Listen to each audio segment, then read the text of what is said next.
practiced meditation in the past. I'm not practicing it at the moment. I ran into some difficulty. It was like meditation is sort of, a sweet icing over a bunch of garbage. Because my mind has so many disturbing thoughts. Yes, that. And when you told about it's a wonderful question. What? It's a wonderful question what you are asking. I understand. In my course, the first thing which we do is catharsis. We make the people throw away the garbage through a technique called Manipura Vishuddhi Kriya. It's a technique from Ayurveda. Ayurveda, they say of course, even the Sufis have used this technique. Gibberish, creating such a type of sounds and noises where your language breaks, where you don't use your language anymore in that few minutes. Just only the emotions, the suppressions and repressions come out, and you cleanse yourself through catharsis. Only then I put the people in the meditation. I always tell people, don't force sanity upon you. Just pull the insanity out, then sanity will happen. If you force sanity upon you, there is every chance you will get into a sort of a conflict, a schizophrenic mood. Better to pull the insanity out, then you will see the sanity will flower. Meditation is supposed to flower in you. It cannot be done to you. So I accept. That's why in my techniques, the first is catharsis. I make them vomit. Vomit means they vomit the emotions, the suppressions and repressions out. Then you will see naturally they meditate. Naturally they are apt for meditation. I tell them, you should never control the mind. It's not that mind cannot be stopped, but you should never stop the mind. Mind should never be stopped. It should automatically drop. You understand? You should never stop it by force. It should drop on its own. As long as you try to stop, it will never stop. When you create a situation, when you create a space, a proper space, you will see it drops. So this will be done in a group? Yes. Group means the group will not have much relation. Whether it is 10 people or 20 people or... but what if, the one person knows another person and that... No problem. No. You don't have to, No. You don't want him to or her to know your... Meditating or you are shouting? Not your problems or your inner emotions. You see, one thing, every meditation technique, people will be given the ribbon. No one can see each other. And the techniques are designed in such a way that you will not feel uncomfortable. And you will not even know who is doing what. The privacy is maintained totally. So is there a progression in reaching the stage of Nithyananda? I mean, you have to go through stepwise, or is there a specific meditation for Nithyananda achievement? See, according to me, you don't need progression. You don't need steps. The very understanding can lead. Very understanding is more than enough. Even the meditation is too much. The very understanding is more than enough. When you don't experience, then you go for little higher doses. That's all. It depends on individual. In the early times, even a little bit of pesticide can kill the worms, insects. Now, the insects have mastered the pesticides. They eat the pesticides and live. So now you will have to increase the dose. It all depends on the individual person. If your mind is simple, innocent, not too much cunning, not too much crooked, then a simple understanding, a direct understanding is more than enough. You see, the Upanishad says, just by listening from the master, Tattvamasi, that art thou, you are the God, many have realized. Just simple listening. The mind is so innocent. It has got so much of trust over the master. Just one word, he experiences it. The trust, the belief, the faith over the master makes him realize the truth. He just believes, when master says, I must be a God, let me express it. So if you have the innocent, simple mind, you don't need even meditation. And you will be shocked in the major 12 Upanishads, nowhere Dhyan is emphasized. Nowhere the meditation is emphasized. So would you say that if somebody is indoctrinated by Shotriyam Brahmanishta Guru and has studied Vedanta that you are referring to, then is there a need for meditation? No, I don't think it is necessary for, then he needs meditation. But only thing, he should not cheat himself that he has studied. He should have experienced it. What is the experience? I am a little bit confused. I hope you don't mind. No, you can ask me. Only I'm afraid that I'm taking their time. No, okay. I don't want to. No, you can be.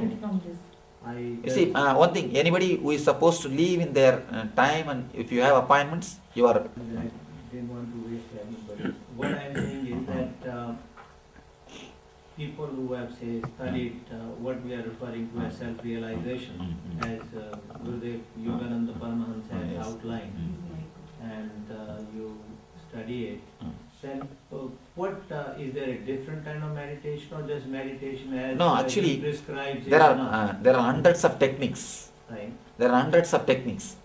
There are few minds which is very straight and simple, which can just grasp. For them, just Sravana, listening is more than enough. Then immediately the Nididhyasana happens, they start expressing.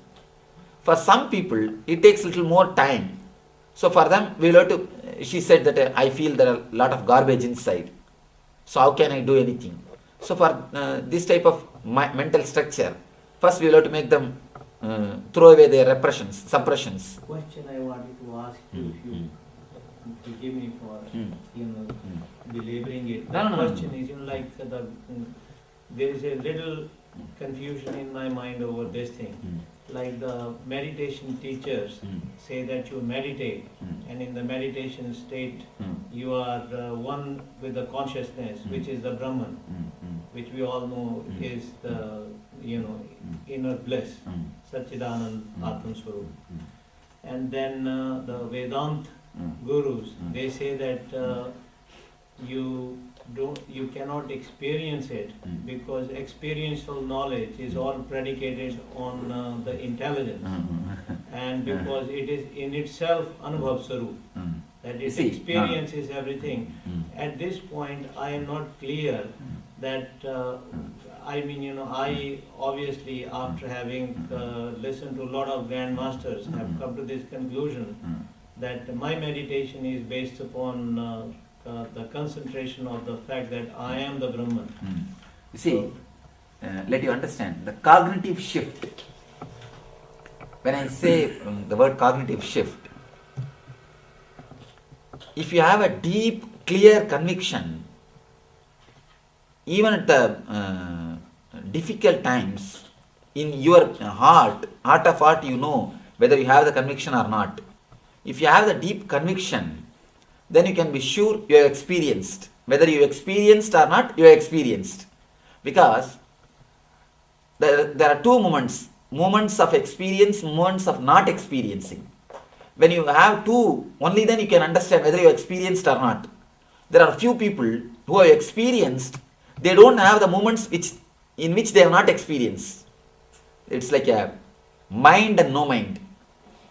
Either they have total no mind, or they have total mind. So you do not know whether you experienced or not. Ramana Maharshi says beautifully, the disciple will not know whether he has experienced or not. Only the master will know. I give you one small scale with which you can measure. Even in the difficult times, if you have a deep clarity, that you don't have to meditate, you are that. Whether I meditate or not, whether I accept or not, whether I believe it or not, I am God. Actually, I always tell people, whether fish goes along with the current or goes against the current, it is in the water. So whether you realize or not, you are God, you are divine, no doubt about it. If you have the clarity, even at the time of difficult times, then you can be sure the cognitive shift has happened. Then you don't have to bother about the experience. You don't have to bother about whether experience comes and goes or predicament, all those things. If that has not happened, I feel you should work towards experience, to drop the experience, gain the experience, to drop the experience. So go towards the experience. Give little importance to experience. It's like two things. Either you start feeling 24 hours or at least start feeling 1 hour per day. Starting to feel 1 hour per day is what I call meditation. Once you start feeling 24 hours a day, that's what Vedantis say. So what Vedantis say is the goal. What Tantrics say is a path. That's the only thing. So I feel if the cognitive shift has happened, then you don't need particular thing like a technique or meditation or experience. But if the cognitive shift has not happened means, then better go for the techniques, go for the experience. Thank you. So this, one that I meditate, I follow Paramashivam and Mahasannidhanam. And I meditate very deeply, and when I meditate, I lose my body and I merge into consciousness. For a few hours it stays. And almost like during the day, I experience it and I behave like that to my patients and all that. But when I hear that my daughter is not feeling good, then I get upset for a little while. Why at that time I'm not... One thing, I want to be like... why don't you count the moments of blessings?